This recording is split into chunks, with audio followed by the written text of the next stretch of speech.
এই ছেলেরা, তোমাদের জন্য আমি শেষ এই কথাটা আবার বলে যাই।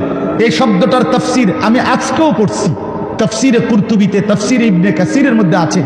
আল্লাহ তাআলা বলছেন ফা উম্মুহু হাভিয়া, নাফরমান পাপীকে হাসরের ময়দানে এই উম্মুহুর শব্দের অর্থ হলো উম্মু রাসিহি, অর্থাৎ তার মাথার সামনে যে চুল, এই চুল ধরে দাঁড়ানো মানুষটাকে বেইজ্জতি করে নিচে নামাইয়া এরপরে লাথি দিয়া জাহান্নামে ফেলবে,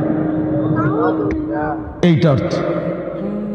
অতএব এই লম্বা চুল, এই বিকৃত চুল ছাড়ো, ছাড়ো, নাই তো জাহান্নামের ফেরেশতা টান দিয়া ধইরা তোরে দাঁড়ানোর থেকে নিচে ফেলাইয়া একটা লাথি দিয়া জাহান্নামে ফেলে দিবে। তখন বুঝবা, তখন বুঝবা। এই জন্য আমি অনুরোধ করলাম, রাগ হইও না, আমি শক্তই বললাম, মনে করো তোমরা এই স্বাভাবিক চুল রাখো, স্বাভাবিক, চারদিকে সমান চুল রাখো। এটা কোনোভাবে, এটা অসভ্যতা, এটা ফ্যাশন না, এটা জাহান্নামীদের চিহ্ন ভাইয়া, এটা দাজ্জালের চিহ্ন। দয়া করে আমার এই কথা ফিরাই দিও না, ফিরাই দিও না যুবক। নিয়ত করো ইনশাআল্লাহ, ছেলেরা ছেলেরা নিয়ত করো, বলো যুবক ইনশাআল্লাহ, পাক্কা নিয়ত করো ইনশাআল্লাহ। তোমাদের যুবক আগামী দিনের জন্য, ইসলামের জন্য রেডি হইতে হবে। তোমরা নামাজ পড়তেই হবে বাবা। আল্লাহকে রাজি না করলে আমার মাতৃভূমিও নিরাপদ থাকবে না। ফিলিস্তিন বহুদিন যাবৎ রক্তাক্ত, রোহিঙ্গা বহুদিন যাবৎ আরাকান রক্তাক্ত, কাশ্মীর বহুদিন যাবৎ রক্তাক্ত। আজ আমার মাতৃভূমিও শহীদ সাইফুল ইসলামের রক্তে রঞ্জিত। একথা বেঈমান প্রমাণ করে দিছে ইসকনের গুন্ডারা, সন্ত্রাসীরা, এই বেঈমানরা প্রমাণ করে দিছে যে মুসলমান সুযোগ পাইলে তোদের কাউরে ছাড়বো না। কি হুজুর, কি পাবলিক, কাউরে ছাড়বো না। হ্যাঁ, বইয়া বইয়া মোবাইল টিপো, টিপো, বইয়া বইয়া নারী দেখো। একদিন যখন বেঈমান গর্দানে ছুরি রাখবে, সেদিন বুঝবা আল্লাহ কি জিনিস, আল্লাহ কি জিনিস। এজন্য মরলে যদি ঈমানের সাথে মরতে পারি, সিজদা দিয়ে মরতে পারি, আল্লাহর গোলামি করে মরতে পারি, তো এই জীবন যদি চলেও যায়, রক্তে যদি জমিন ভেসেও যায়, কোনো অসুবিধা নেই। ঠিক কিনা বলেন না কেন? মরণ যখন শহীদে মরণ, খালাস, কোনো সমস্যা নাই।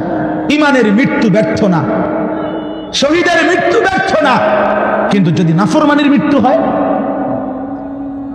যদি বেনামাজি মৃত্যু হয়, যদি শরীর নাপাক, প্যান্ট নাপাক, নারী দেখতে দেখতে, উলঙ্গ ছবি দেখতে দেখতে, তো এই অবস্থায় যদি তোর মরণ হয় বেটা, কি হবে তোমার, কি হবে বাবা?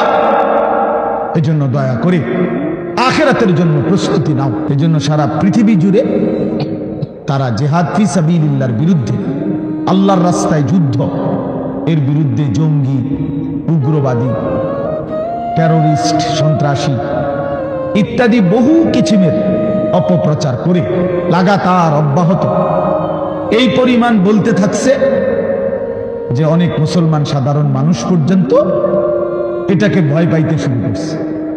জিহাদ বললেই আতঙ্ক, কিতাল বললেই আতঙ্ক।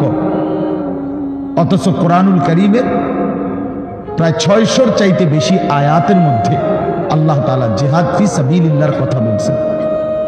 তাহলে এতগুলো আয়াতকে অস্বীকার করার কোনো সুযোগ আছে?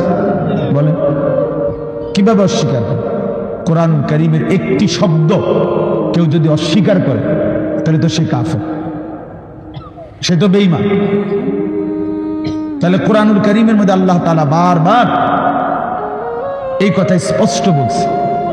কোরআন শরীফে আছে, মক্কায় মুসলমানরা, কুরাইশরা, মক্কার কুরাইশদের মধ্যে মাঝে মধ্যে বিতর্ক হইত যে কেউ কাবা ঘরে হাজিদেরকে পানি পান করাইতো, কেউ হাজিদেরকে মেহমানদারি করত, কেউ কাবা ঘরের চাবি পাহারা দিত, কেউ কাবা ঘরের সংরক্ষণ করত, কাবা ঘরের ভবন ইত্যাদি প্রস্তুত করত, হাজিদের জন্য তাবু বানাইতো। তো এই খেদমতকে অনেক বড় মনে করত। তো একদিন নিজেদের মধ্যে তারা বলতেছিল যে এইটা সবচেয়ে বড় কাজ। তো আল্লাহ তাআলা কোরআনুল কারীমের সূরা আয়াত নাজিল করে বললেন, না, আল্লাহর উপরে ঈমান এবং জান মালের জিহাদ এটা সর্বশ্রেষ্ঠ কাজ। আজআলতুম সিকায়াতাল হাজ্জি ওয়া ইমারাতাল মসজিদিল হারাম কামান আমানা বিল্লাহি ওয়াল ইয়াউমিল আখির ওয়া জাহাদা ফি সাবিলিল্লাহি বিআমওয়ালিহিম ওয়া আনফুসিহিম লা ইস্তাবুনা ইনদাল্লাহ। তোমরা মনে করেছো হাজীদেরকে পানি পান করানো এবং কাবা ঘর মসজিদে হারামের রক্ষণাবেক্ষণ করা এটা সর্বোত্তম? আল্লাহ বলে না। আল্লাহর প্রতি ঈমান, ওয়া জাহাদা ফি সাবিলিল্লাহ বিআমওয়ালিহিম ওয়া আনফুসিহিম, আল্লাহর পথে জান আর মালের জিহাদ, এইটা আর ওইটা কশ্চিন কালেও সমানও হইতে পারে না। উচ্চত হওয়ার প্রশ্নই নাই, সমান সমানও না, বরং জিহাদ ফি সাবিলিল্লাহ এটা সর্বশ্রেষ্ঠ। ওয়া দারওয়াতু সানামিহি আল জিহাদ।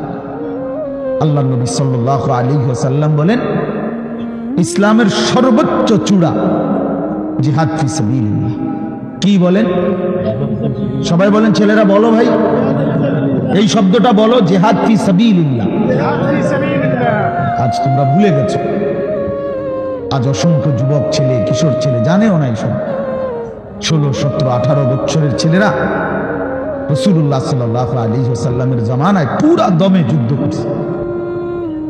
পুরা 17, 18 বছরের অসংখ্য সাহাবী, 20 বছরের অসংখ্য সাহাবী যুদ্ধের ময়দানে সেনাপতি ছিলেন। উহুদের যুদ্ধে সর্বপ্রথম আল্লাহ নবী সাল্লাল্লাহু আলাইহি ওয়াসাল্লাম উহুদের যুদ্ধের দিন, ইসলামের ইতিহাসে অত্যন্ত ভয়ানক একটা যুদ্ধের নাম হল উহুদের যুদ্ধ, যেখানে 70 জন সাহাবী শাহাদাত বরণ করছিলেন। এই যুদ্ধে সর্বপ্রথম দুশমনের বিরুদ্ধে কাফেরদের মোকাবেলায় আল্লাহ নবী সাল্লাল্লাহু আলাইহি ওয়াসাল্লাম প্রথম তীর মারার জন্য দুশমনের দিকে যাকে আদেশ করছেন তার বয়স ছিল মাত্র 18 বছর। হযরত সাদ ইবনে আবি ওয়াক্কাস রাদিয়াল্লাহু তাআলা আনহু, নবীজি উনাকেই প্রথম বলছেন দুশমনের দিকে তীর মারো। ইরমি সাদ, সাদ তুমি তীর ছোড়ো। ফিদাকা আবি ওয়া উম্মি, এই নবী জীবনে একবার শুধু বলছে এই 18 বছরের সাহাবী যুবকের জন্য যে আমি মুহাম্মদের মা বাপ তোমার জন্য কুরবান। আর কোনোদিন নবীজি এই কথা বলে নাই। সাহাবীরা নবীকে বলতো, হে আল্লাহর নবী, আমার মা বাপ আপনি রাসূলের জন্য কুরবান হোক, এটা মহব্বতে বলতো। নবীজি জীবনে কাউকে বলে নাই। এই একমাত্র এই উহুদের যুদ্ধের দিন 18 বছরের ওই ছেলে, এটা হলো এই বইটি মোবাইল, এটা জিন্দিগি এই মোবাইল লইয়াই শেষ করে। এই ছাগলামি করতে করতেই জীবন শেষ। 24 ঘন্টার জীবনটা তোমরা ছেলেরা বুঝে নিছো মোবাইল। তোমাদের ইবলিস শয়তান এমন ভাবে বলে দিছে যে পৃথিবীর সবকিছু থেকে আলাদা হইবি, এটার থেকে আলাদা হইবি। আজকে এইভাবে তোমাদের শয়তান মাথার মধ্যে তোমরা বুঝাই দিছে যে জীবনটা বাইধা রাখ মোবাইল। জীবনের আর কোনো পৃথিবীতে কি হয় না হয় কিচ্ছুর দরকার নেই, তুই শুধু মোবাইলের মধ্যে ডুববা থাক। পদার্থ এক জিন্দিগি ভাইয়া, এক ফালতু জীবন, ফালতু জীবন, একটা বর্বর জীবন। মোবাইলের আসক্ত যে ছেলে মেয়ে, এটা একটা বাজে লোক, ফালতু লোক, ফালতু 100 ফালতু, 100 ফালতু, 100 ফালতু, একেবারেই আকামলা। এটা এক ধরনের অপদার্থ ছাড়া, যার পৃথিবী নিয়ে, মানবতার কল্যাণ নিয়ে, মানুষের কোনো উপকার নিয়ে, পৃথিবী নিয়ে, আখেরাত নিয়ে জীবনের কোনো স্বপ্ন নাই। শাহওয়াত, শুধু শাহওয়াত, শুধু লজ্জাস্থানের একটা চাহিদা আছে, শাহওয়াত, এইটা পূরণ কর। নারী, ছবি, নাচ, গান, উলঙ্গতা, অশ্লীলতা, বেহায়াপনা, অসভ্যতা, খালাস। এটা মজা পাইলাম, বেডি চাইলাম, সারা রাত উলঙ্গ দৃশ্য দেখলাম, জানোয়ারের মতো পড়ে থাকলাম শুইয়া। সকাল 8টা বাজুক 9টা বাজুক, যখন ঘুম ভাঙে ঘুম ভাঙল। ফজরের নামাজ নাই, শরীর অপবিত্র, নাপাক, অসভ্য ছবি দেখতে দেখতে শরীর নাপাক হয়ে গেছে, এই অসভ্যতা, এই জানোয়ার মাতালের মতো পড়ে আছে খাটে। যখন ঘুম ভাঙবে, উঠুন তো উঠলো, নাস্তা খাইলো, আবার ছুটলো, আবার মোবাইল। আহা, শরীরের পবিত্রতার খবর নাই, আখলাকের খবর নাই, নামাজেরও খবর নাই। কি জীবন এটা? এই জীবনের চাইতে জানোয়ারের জীবন অনেক ভালো। এটা জন্তু জানোয়ারও এর চাইতে আগে উঠে যায়, এর চাইতে আগে উঠে। একটা সুন্দর বাণী আছে, লেখা থাকে, দেখছি, ভোরের পাখি যদি তোমার আগেই জেগে যায় তাহলে তুমি ব্যর্থ। ভোরের পাখি যদি তোমার আগেই উঠে যায় তুমি ব্যর্থ। তোমার আগে উঠবে কেন? তুমি মানুষ, আশরাফুল মাখলুকাত, আল্লাহর সর্বশ্রেষ্ঠ সৃষ্টি, তুমি তো আগে উঠবার কথা। তোমরাই কি জীবন বাছাই করে নিছো ছেলেরা? তোমরাই বলতে পারো বাবা, তোমার জন্য আমি আটকাবো না, আমার জন্য তুমি আটকাইবা না। কেউ কারোর জন্য আটকাবে না ছেলেরা, মনে রাখো। একদিন তোমার বাপের মতো করে কবরে চলে যাবে। এই যাই দৌড়ঝাঁপ করছে বেচারা কামাই করার, একদিন দেখবা তোমার রাইখা সে চলে গেছে। একদিন তুমিও চলে যাইবা। এই বন্ধু বান্ধব আড্ডা এগুলো সব থেকে যাবে। দুনিয়ার জায়গায় থাকবে।